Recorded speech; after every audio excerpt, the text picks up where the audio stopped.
తీర్పించబడి మన కానీ మన పని ఏంటంటే సర్వలోకానికి వెళ్ళి సర్వ సృష్టికి స్వార్థం ప్రకటించే పని తప్ప మనకి తీర్పు తీర్చే పని లేదు. వాడు పాపాత్మని, వాడు మంచోడండి, వాడు చెడ్డోడండి, వాడు దుష్టుడండి, వాడు మంచోడు కాదండి, వాడు మంచాము కదండి, ఏ మంచాము కదండి, ఆ మంచామండి, ఏ మంచామని ఇలా తీర్పు తీర్చే పని మాత్రం మనకు కానీ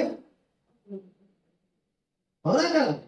మరి మనం చూస్తున్నాం కదా, మరి ఏమర్యామే వ్యభిచారం చేస్తే పట్ట మరీ పెరిగి ఏమర్యామే ఏమండి మరి మంతలేని మరియా ఆమె వ్యభిచారం చేస్తూ పట్టబడింది.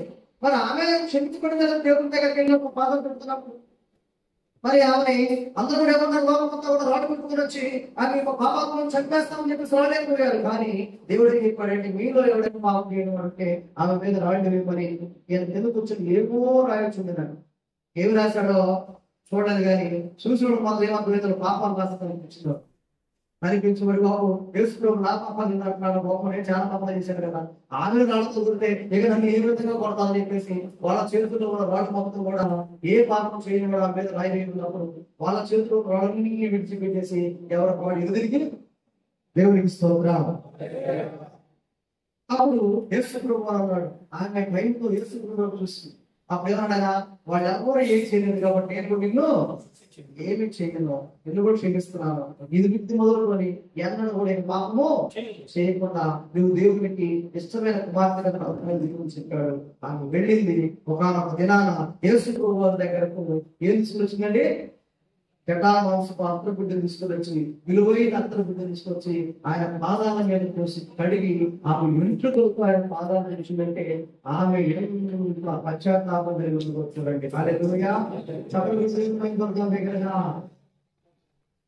మరి పాపాత్మలైన అంటే దేవుడు ఎలా మార్చాడు, మంచి మాటలతో మార్చాడు, మంచి ప్రవర్తనతో మార్చాడు. ఆమె ఏమన్నాడైనా ఆయన నేను అన్నాడా, ఆయన ఇబ్బంది పెట్టాడా, ఆయన పాపాత్ముడు కదా, లేదు నా బాధలు పెట్టుకున్నావు అన్నాడా, ఎక్కడా లేదు. అలాగే అందరూ రాళ్ళతో పెట్టినప్పుడు నువ్వు పాపాత్ముడు కాబట్టి రాళ్ళతో పెట్టించుకో అన్నాడా, ఆయన భూమి మీదకి వచ్చినాక ఎక్కడ కూడా తీర్పిచ్చాడా. యేసుప్రభు వారు భూమి మీదకి వచ్చినాక కూడా ఆయన భూమి మీద ఉన్నప్పుడు కూడా ఎవరికి యేసుప్రభు వారు తీర్పు తెచ్చలే. ఆయన ఏమన్నా పాపలను రక్షించడానికి వచ్చానన్నాడు. ఆయన రక్షణ కోసమే వచ్చాడు. ఆయన మన దగ్గర ఏంటి, మన దగ్గర ఏంటి అంటే శాపమే కదండి. విశ్వాసం అందరికీ అందరి మీద ఉన్న భారం మీద ఏంటనేది సర్వలోకానికి సర్వ సృష్టికి సువార్త ప్రకటించే భారం కలిగి ఉంటాం. సువార్తగా క్రీస్తు ప్రభు వారి యొక్క జనన మరణ ప్రకటించే శుభవార్త. ఇదే సర్వలోకానికి మనము ప్రకటించవలసినటువంటి వార్త. ఈ వార్తను తప్ప ఇక ఏ వార్తను కూడా మనం లోకంలో ప్రకటించకూడదు. యేసుక్రీస్తు ప్రభు వారి మనకు వచ్చాడు, ఆయన పుట్టాడు, ఆయన చనిపోయాడు, ఆయన తిరిగి లేచాడు, ఆయన నిత్యరాజ్యంలో స్థలాన్ని సిద్ధపాటు చేస్తున్నాడు, మనం వస్తున్నాడు, వచ్చి మనందరినీ కూడా నిత్య రాజ్యానికి తీసుకెళ్తాడనేటువంటి సత్య సువార్తను సర్వలోకంలో ప్రకటించవలసిన బాధ్యత మీ అందరి మీద కూడా ఉన్నది. నీ మీద ఉన్నది, నీ మీద ఉన్నది, నీ మీద ఉన్నది, ప్రతి ఒక్కరి మీద ఉన్నది. అంతేగాని తీర్పు తీర్చే పని మన కాదు. ఏదైతే తింటారో ఇష్టమైన తినవచ్చు. నీ మనసుకు నచ్చకపోతే, నీ మనసుకు తినకూడదనిపిస్తే దాన్ని వదిలే. అంతేగాని నీ మనసులోది నువ్వు తినేది ఎదుటి వారికి తినిపించాలని చూడకూడదు. వాడికి తింటే ఇష్టం అనుకోండి, ఏదో ఒక మాట మాట్లాడి తినిపించాలని పట్టుదల పెట్టి వారి హృదయాన్ని గాయపరిచే పనులు మనం ఎవరో కూడా చేయాలి. మొట్టమొదటి ఏం చేయగలుగుతాము, అల్ప విశ్వాసం ఏం చేయాలి, చేర్చుకొని మనం ఏం చేయాలి, మంచి మాట చెప్పి వారిని దేవుడు వైపు బలమైన బిడ్డగా వేయాలి.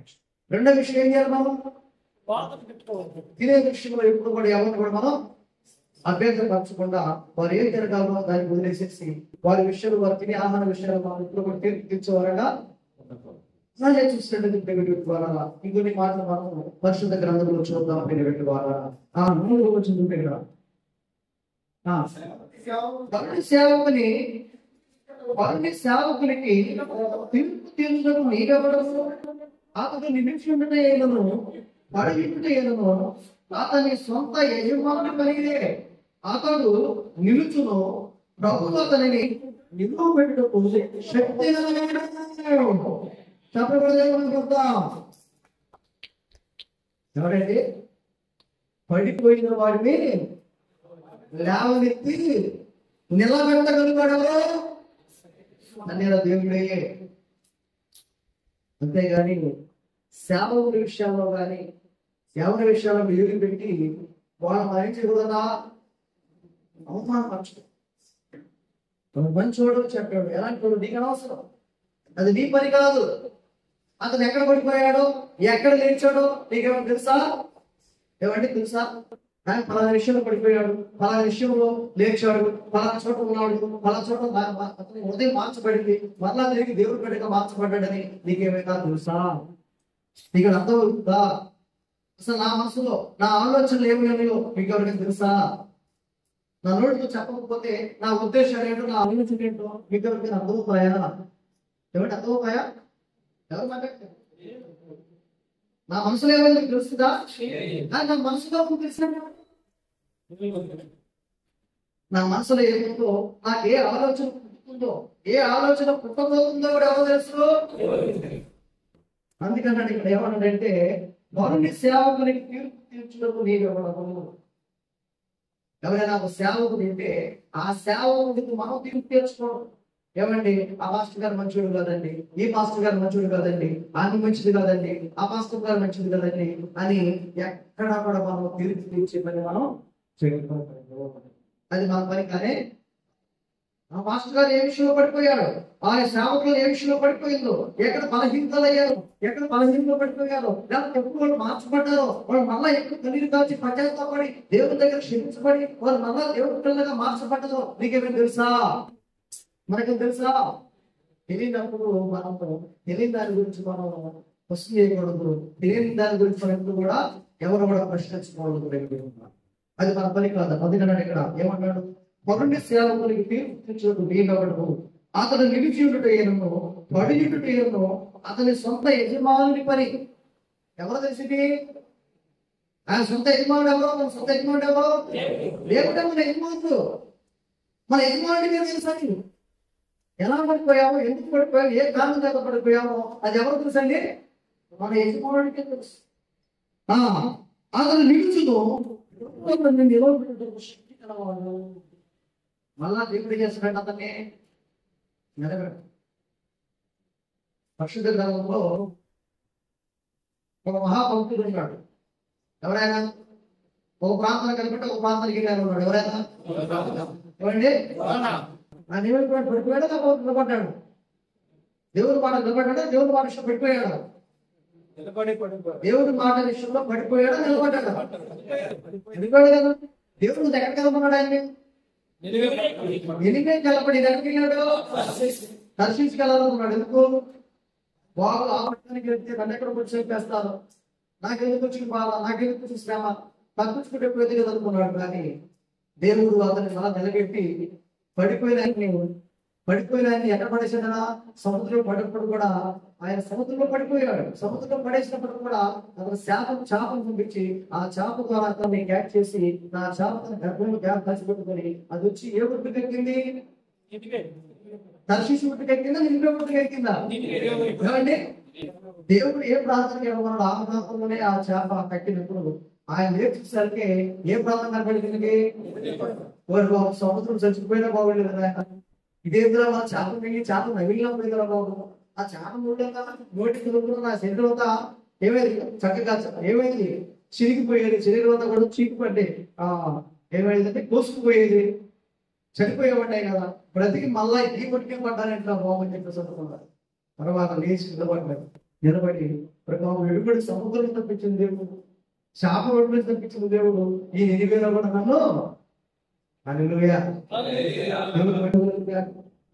ఎంత గొప్ప విషయమై ఆ నినివేలో సువార్త పనిచేయడం ప్రారంభించడం లేదా? మరి పడిపోయిన వాడు నిలబెట్టి ఎవరు పనికి? మోషే కూడా పడిపోయాడు. మోషే కూడా ఆ యొక్క జనాన్ని తీసుకురామ ఉన్నాడు, బయట ఉన్నాడు. అయ్యా ఇప్పుడు మళ్ళీ చేశాడయ్యా, చేసి పారిపోయాడయ్యా, నేను మతాల మందికి వెళ్ళమంటున్నావు ఏంటయ్యా, అక్కడికి వెళ్తే కూడా ఏం చేస్తావు, చంపేస్తారని చెప్పేసి భయపడ్డా కూడా నువ్వు భయపడాల్సిన అవసరం లేదు. కోరుకున్నాను కాబట్టి జనాలు మొత్తం నీవే చూసుకోవాలి, బాధ్యత నీకే దేవుడు అన్నప్పుడు వినడా లేదా? వెళ్ళినప్పుడు దేవుడిని పెట్టాడు కదా. అక్కడ ఆయన కర్రేస్తే, ఆయన మానవుడు కర్రేస్తే, ఏనుగులో కర్రేసి విజయం సాధించాడు కదా. ఏమండి, నీటి మీద నీటి కూడా ఎలా తెచ్చాడు తెలుసుకుంటారు మనం. రక్తం ఎలా మార్చాడు, ఎలాంటి కార్యాలు చేస్తుంటే, ఎలాంటి అద్భుతాలు చేసి దేవుడి శక్తిని ఆ ప్రజలకు చూపించాడో, ఆ రాజుకి చూపించాడో, ఆ ప్రాంతంలోని నాయకులు చూపించాడో, గొప్ప గొప్ప పని అక్కడ చేసి చూపించాడో లేదా. అలానే సేవకులైన మనల్ని కూడా దేవుడు ఏం చేస్తాడంటే, ఒకవేళ మనం ఏదో చిన్న చిన్న విషయాల్లో వెళ్ళినప్పుడు కూడా దేవుడు జ్ఞానెత్తి మనపరిచి మన ద్వారా దేవుడు గొప్ప పరిచయం చేయిస్తాడట. పరిచయం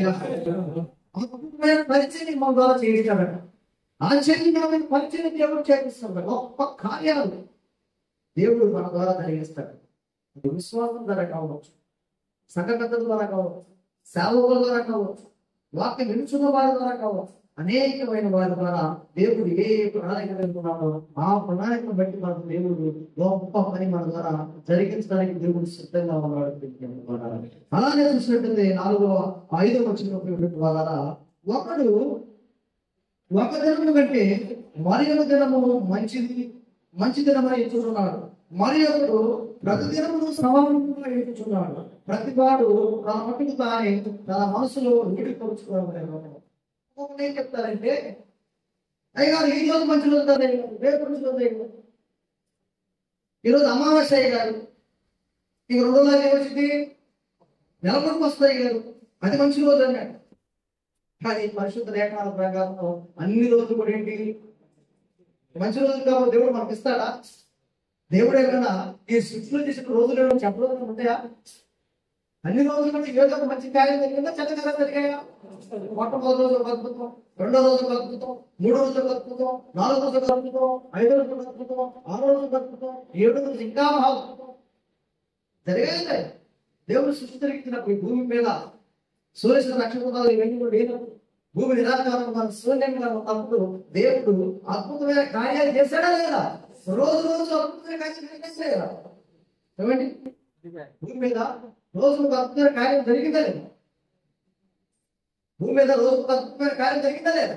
అంటే మరి మంచి రోజు కాకపోతే ఆ రోజు దేవుడు అయితే సంపూర్ణం చేశాడే కదా, చేస్తాడు కదండి. మరి దేవుడు ఎంత గొప్ప దేవుడు చూడండి.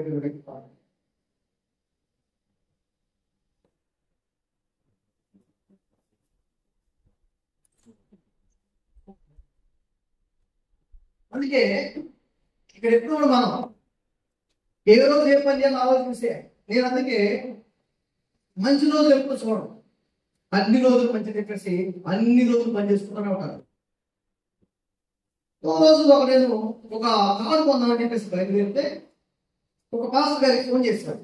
అయ్యా ఎక్కడ ఉన్నావు బ్రదర్ అంటే, నేను అలా చూడాలన్నా ఏం చెప్పాను అన్నాడు. అయ్యా ఈరోజు కారు తీసుకున్నాను అయ్యా, మరి మీరు రాగలమంటే బలివాడు అన్న ఈరోజు దుక్కులే అన్నాను. ఏమాడండి, బలివాడు అన్న ఈరోజు దుక్కులే అన్నాను. ఏంటంటే ఈరోజు అమావాస్య అయ్యాను, ఇంట్లో అమావాస్య అమావాస్య అమావాస్య అంటే ఏమో అమావాస్య అంటే ఇంట్లో అమావాస్య అన్నయ్యా, ఈరోజు దుక్కులే అన్నాను. మరి బాబు ఈ రోజు పనాలను వచ్చేయండి. ఏమన్నానండి, ఈ రోజు తప్పకుండా పనాలు వచ్చేది అన్నా. ఎవరైనా చెప్పి నీకు చెప్పలేదు అన్నాను. అమావాస్య రోజు బాగుపడ్డాను, బాధలు మార్చుకుంటారు. ఏమండి, ఆ రోజు పంట ప్రారంభించాను. 5 గంటల రూపాయలు మార్చుకుని దేవుడి గొప్ప ద్వారా మరి దేవుడికి పరిచయకు వాడబడుతుంది. ఇంకొక మాస్టర్ గారికి ఒక విషయంలో ఫోన్ చేశాను. అయ్యా మరి మనం 3 రోజులు కూడా పెట్టాలనుకుంటున్నామయ్యా అంటే, అన్నా ఈ 3 రోజులు మంచి రోజు కాదన్నా అన్నాడు. ఏదంటే ఈ 3 రోజులు అమావాస్య రోజు అమావాస్య ఆ రోజు మీకు అన్నాడు. అది ఇప్పుడే పెట్టాలి మీకు. కాబట్టి సేవకులని వీరు, క్రైస్తవులని వీరు, దేవుడి పిల్లలు కానీ ఇప్పుడు కూడా రోజులు మంచి చెడ్డగా ఇప్పుడు కూడా వీరు చూడకూడదు. అది క్రైస్తవుల యొక్క తగని పని, అది క్రైస్తవుల యొక్క మంచి లక్షణం కానీ అది.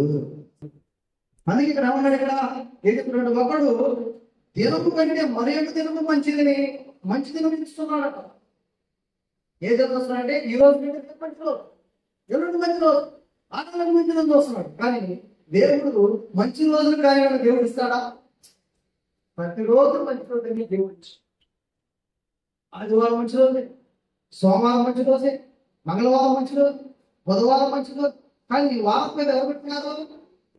కానీ పరిశుద్ధ గ్రంథంలో 1వ రోజు, 2వ రోజు, 3వ దినము, 4వ దినము, 5వ దినము, 6వ దినము, 7వ దినము అన్నాడు. కానీ ఈ పేర్లు ఏమి మనకు వారసత్వంగా రావాల్సిన సమయంలో ఆ పేరు వచ్చే తప్ప పరిశుద్ధ గ్రంథం మాత్రము మొట్టమొదటి రోజు మంచి రోజు, 2వ రోజు మంచి రోజు, 3వ రోజు మంచి రోజు, 4వ రోజు మంచి రోజు, 5వ రోజు మంచి రోజు, 6వ రోజు మంచి రోజు, 7వ రోజు కూడా మహా అద్భుతమైన రోజు. ఎందుకంటే ఏ రోజు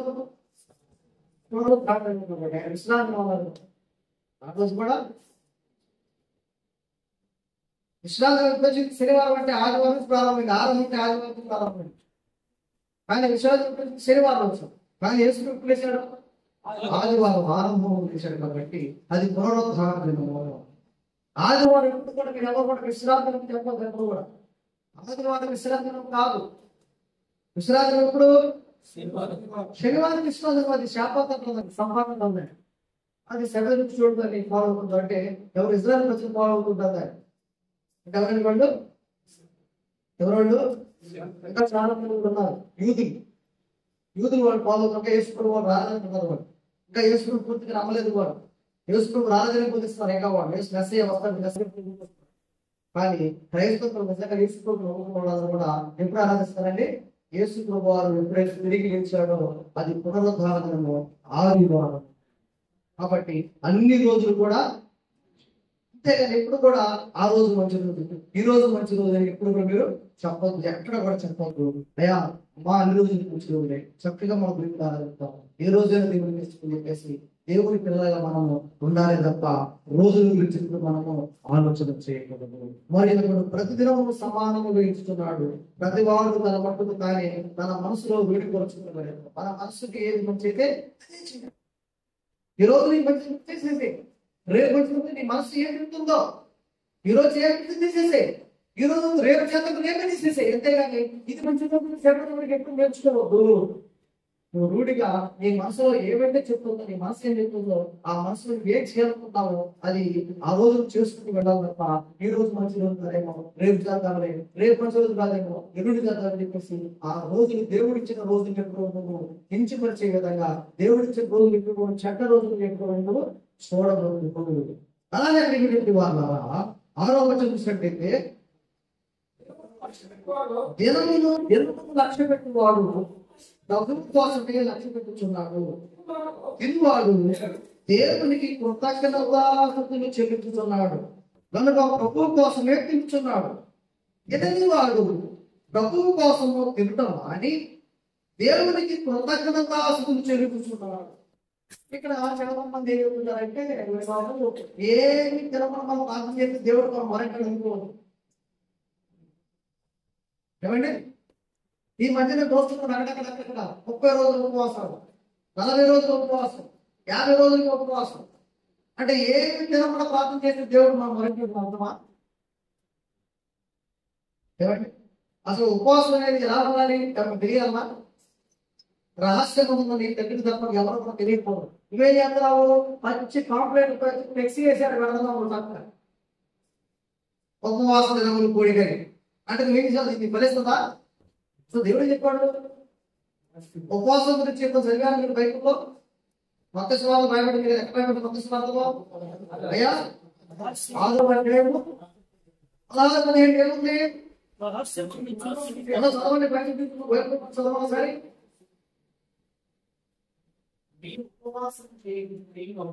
నీవు ఉపవాసం చేయనప్పుడు వేషధారుల వలె దుఃఖముఖులై ఉండుడి. తాము ఉపవాసం చేస్తున్నట్లు మనుషులకు కనపడండి. ఏం చేస్తున్నారు? ఫ్లెక్సీ ఎందుకు వెళ్తున్నారు? ఫ్లెక్సీ ఎందుకు చేస్తున్నారు? ఏం కనపడదు మనుషులకి? ఉపవాసం జనాలు వేయచ్చులాగా చదువు. వారు తమ మొహములను వికారం చూసుకున్నాడు. అప్పుడు ఉపవాసం నేర్చి పెడతారు అన్నమాట.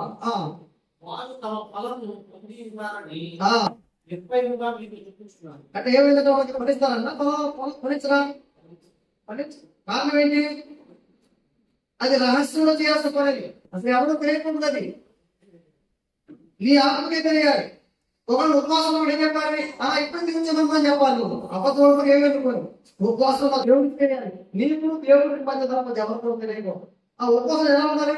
ఉపవాసం చేయించినట్టు మనుషులకు కనబడాలని ఆయా మనుషులకు కనపడవాలని కాక రహస్యమున్న నీ తండ్రికి కనబడవలని నీవు నువ్వు చక్కగా తలస్నానం చేసి చక్కగా మొహడుకొని ఎక్కడ కూర్చుని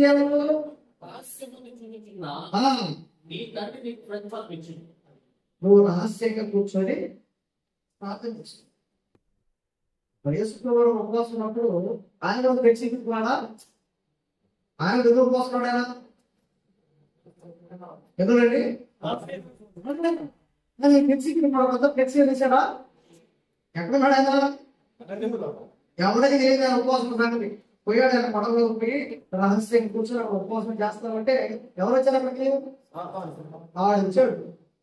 సాతాను వచ్చి శోధించడం ప్రారంభించాడు. నిజంగా దేవుడు కుమారుడు ఆ ఊరు ఆకలి అయిపోయింది కదా, రావు ఒంట్లో వేసుకుని శతకాలుగా మాట్లాడినా కూడా సాతాన్ని గర్తించి పాల్గొనేడు తప్ప ఆయన ఎక్కడ కూడా భయపడలేదు. అందుకే ఇక్కడ చెప్తున్నాడు ఏమన్నాడు ఇక్కడ ఇక్కడ దినములను లక్ష్య పెట్టినవాడు ప్రభు కోసమే లక్ష్య పెట్టుచున్నాడు. తినువాడు దేవునికి కృతజ్ఞతాస్తుతులు చెల్లిస్తున్నాడు కనుక ప్రభు కోసమే తెలుసు. ఇక్కడ దినమును లక్ష్య పెట్టినవాడు ప్రభు కోసమే లక్ష్య పెట్టుచున్నాడు. మనం దినాలు ఎవరి కోసం లక్ష్య పెట్టాలి? మనకు ఆయుష్ పెరుగుతుందంటే మనం ఎవరు లక్ష్య పెట్టాలి? అయ్యా నాకు ఇంకో సంవత్సరం పెంచావు ప్రభావ, ఇంకొక సంవత్సరం ఇంకా బాగా నీకు పని చేస్తాను ప్రభావ, ఇంకొంచెం నాకు ఆయుష్ ఇచ్చావు ప్రభావ, ఇంకొంచెం ఇంకా బాగా పని చేస్తాను ప్రభావ, ఇంకొక ఆత్మకంటే నడిపిస్తాను ప్రభావ, లేకపోతే ఇంకొక ప్రాంతానికి స్వాగ పని చేస్తాను ప్రభావ, లేకపోతే ఇంకొంతమంది వాక్యాన్ని అందిస్తున్నాను ప్రభావ, ఇంకొంతమంది నీ దగ్గర నడిపిస్తాను ప్రభావ అని చెప్పేసి నువ్వు దేవుడి కొరకే నీకు దినాలు పొడిగించబడ్డప్పుడు దేవుడి కొరకే మనం పనిచేసే వారం కాబట్టి హల్లెలూయా. ఆయుష్ పెరిగింది కదా అని చెప్పేసి ఆ ఆలోచన మారిపోకూడదు. ఆయుష్ పెరిగింది కదా అని చెప్పేసి అనర్థమైన నిర్ణయాలు తీసుకోకూడదు. ఆయుష్ పెరిగింది కదని చెప్పేసి అరిష్టమైన పనులు చేయకూడదు. ఆయుష్ పెరిగింది కదని చెప్పేసి అల్పమైన పనులు మనం చేయకూడదు. ఆయుష్ పెరిగినప్పుడు మనం ఏదైనా దేవుని కొరకు ఇంకా బలమైన పనిని మనం చేసే వారంగా ఉండాలని దేవుని వాక్యం సందేశిస్తున్నాము. అందుకని ఇక్కడ దినములు లక్ష్య పెట్టి వాడు ప్రభు కోసమే లక్ష్య పెట్టుచున్నాడు. ఇది వాడు దేవునికి కృతజ్ఞతాస్తుతులు చెల్లించుచున్నాడు. ఏం చేయాలి? తినేటప్పుడు ఎవరికి కృతజ్ఞతాస్తుతులు చెల్లించాలి? ఎందుకు? ఆ ఆహారం ఇచ్చింది ఆయనే కాబట్టి, ఆ ఆహారం ఇస్తుంది ఆయనే కాబట్టి, వర్షం పుట్టిస్తుంది ఆయనే కాబట్టి, పంట పండించేస్తుంది ఆయనే కాబట్టి, ఆ పంటను పుట్టిస్తుంది ఆయనే కాబట్టి, ఆ పంటను మన ఇంటిలోకి పంపిస్తుంది ఆయనే కాబట్టి, ఆ ఆహారం మన ఇంటిలోకి వచ్చే విధంగా చేస్తుంది ఆయనే కాబట్టి ఏం చేయాలి? కృతజ్ఞతాస్తుతులు చెల్లిస్తూ ఆయన గురించాలి. అది గురించినంత మాత్రమే, తిన్నంత మాత్రమే మనము దేవుడికి దూరం అయిపోతాము. కొంతమంది అంటారు అయ్యా కడుపు నిండా ముందు కాల్ చేస్తున్నావు విన్నాయా అంటారు. కడుపు నిండా అన్నం దేవిస్తున్నారు, శరీర బలానికి కదా. కానీ ఆత్మ మనం ప్రార్థన చేస్తాం. ఆత్మ బలపత్రం కోసం ఏం చేయాలి? మనం ప్రార్థన చేయాలి.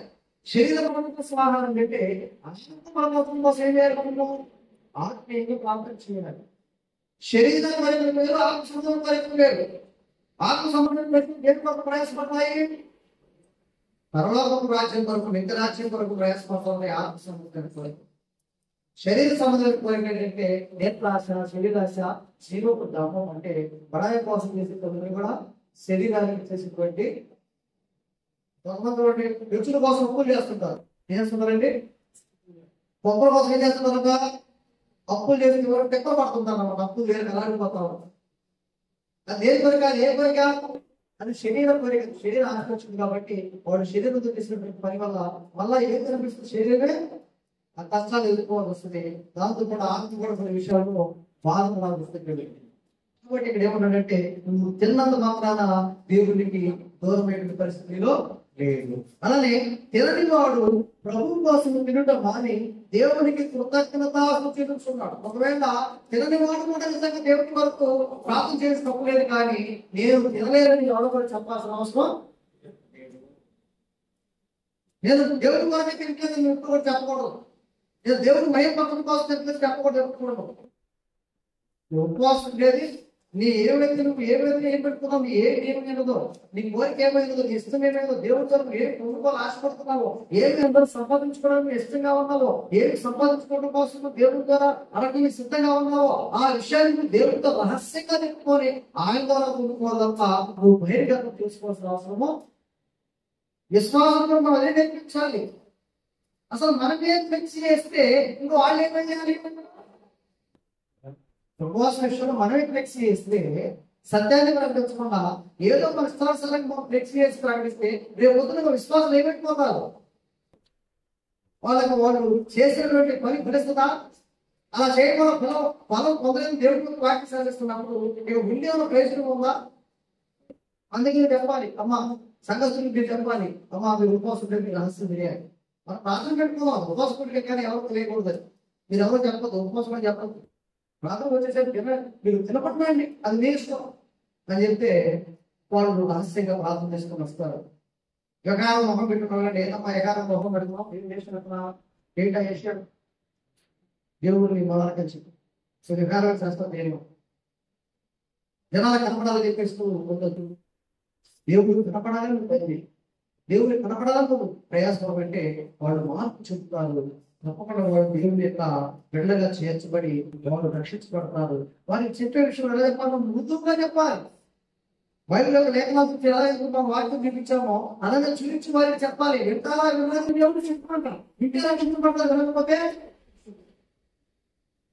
నేను బైబిల్ రీడింగ్ చేసినప్పుడు మా ప్రిన్సిపల్ మాట చెప్పారు. ఏం చెప్పారంటే, నేను బెంగళూరులో కర్ణాటక కాలేజ్ మిషన్ బైబిల్ చేసినప్పుడు నేను నాతో ఒక స్నేహితుడు ఉండేవాడు. మేమిద్దరు ఒక ట్రైన్ చేసినప్పుడు నేనేం చేశానంటే ఫస్ట్ లో తెలియక ఇక్కడ బట్టలు తీశాను. ఏం చేశానంటే బట్టలు తీస్తే ఆ ప్రిన్సిపల్ గారి దగ్గరికి చెప్పుడు ఏంటంటే, బాబు ఆ బట్టలు తీయకూడదయ్యా, ఆ బట్టలు కూడా పెట్టుకోమని. నేను వెంటనే ఆ బట్టలు కూడా పెట్టుకున్నాను. పెట్టుకున్నాడు ఆ బట్టను కాలేజీ పెద్దలు పెట్టుకోలేదండి. కాలేజీ పెద్దలకి ఏ బట్ట పెట్టుకుంటే దేవుడు పెట్టినాడు, బట్ట పెట్టుకోలేదు అని రకరకాల క్వశ్చన్లు వేసాడు. బట్ట పెట్టుకోలేదు. ఇలా బట్టలు కొట్టు వేయాలంటే బట్ట కొట్టు పని చేస్తున్నాడు. ఏంటంటే బట్టలు కొట్టు పని చేస్తున్నాడు. కష్టపడి బట్ట కొట్టు పని చేస్తున్నాడు. నేనే వేయాలి మంచి దైవ సేవకునే చక్కగా దేవుడు పని చేస్తాను. ఒకసారి దైవ సేవకు మంచిది వినకపోవడం నష్టం ఉంది. మా ప్రిన్సిపల్ నష్టం వచ్చిందా? మా ప్రిన్సిపల్ చేస్తున్నారు మంచి నియమించబడ్డాను. వినపడేవాడు. అలానే మీరు కూడా చాలా మంది క్రైస్తవులు చెప్పినప్పుడు వింటే వాళ్ళు రక్షించబడతారు. వినకపోతే మనం చేయగలిగింది ఏం లేదు. వాడిని ఎవరు కూడా మనము బలవంతంగా బాగు చేయడం మన చేతుల్లో పోయి చెప్పడమే మనమని బాగుపడనేది వాళ్ళ సొంత నిర్ణయం దేవుడు వాటిని సెలవిస్తారు. కాబట్టి మీరు ఈ మూడు విషయాల్లో చాలా జాగ్రత్తగా మనము విశ్వాసం నడిపించే విధంగా ఎవరు చెప్పండి. ఒకరోజు ఎవరిపించాలి మనం వారి బాధ కట్టకుండా చక్కగా మంచిగా చేర్చుకుని వారికి మంచిగా బలవంతుడు వాక్యం చెప్పి వారిని బలపరిచి దేవుడికి బలంగా వచ్చే విధంగా. రెండో విషయం ఏంటండి, తినే విషయంలో కూడా ఇప్పుడు కూడా మనం ఎవరు పెద్దలు పరచకుండా వారు ఏం తినగలరో పాటిస్తున్న గమనించి మనం వారిని ఆ విధంగా మంచిగా సన్మానించే వారంగా ఉంటాం. మూడో విషయం ఏంటంటే, దేవుని యొక్క భక్తి విషయంలో, విశ్వాస విషయంలో, అలానే స్వాతంత్ర్య విషయంలో, వాళ్ళ ఉపవాసం ఉండే విషయంలో మనం ఎవరు కూడా ఎలాగా మనం ఏం చేయాలంటే దాన్ని బహిర్గతం చేయకుండా దాన్ని ఎలా చేయాలి? మనం భక్తి కలిగి తిరిగి ప్రార్థన చేసిన దేవుడు వింటాడు, తినకుండా ప్రార్థిస్తున్న దేవుడు వింటాడు, అలాగే ఉపవాసం ప్రార్థిస్తున్న దేవుడు వింటాడు, ఉపవాసం లేకుండా ప్రార్థిస్తున్న దేవుడు వింటాడు. దేవుడికి కావాల్సిన నీ మంచి హృదయం తప్ప నువ్వు ఎలా ఉండి చేసేవనేది దేవుడి యొక్క చిత్తమో దేవుడికి పడనే కాదు. నువ్వు మంచిగా ప్రార్థన చేస్తే, నువ్వు మంచిగా జీవిస్తే, మంచిగా దేవుడికి పోవడం దేవుడికి కుమార్తెగా ఉంటే చాలు. కాబట్టి ఇలాంటి మంచి లక్షణాలు మనం దేవుడికి విధంగా ఉంటే, దేవుడికి వారసులుగా తయారు చేస్తే, దేవుడి కుటుంబంగా మనం పిల్లలు తయారు చేస్తే అనేకమైన ఆశీర్వాదాలు, అనేకమైన దేవుడు దేవుడి ద్వారా మనం పొందుతాము. గొప్ప కార్యాలు దేవుడి ద్వారా చూస్తాము. అనేకమైనటువంటి విషయాలు మనం దిగించబడతాము. అట్టి దేవుని అందరూ కూడా పొందుకోవాలని కోరుకుంటున్నాము. ఈ విన్న మాటలు హృదయాన్ని దేవుడు పరీక్ష చేసి వృద్ధిలో చేయడం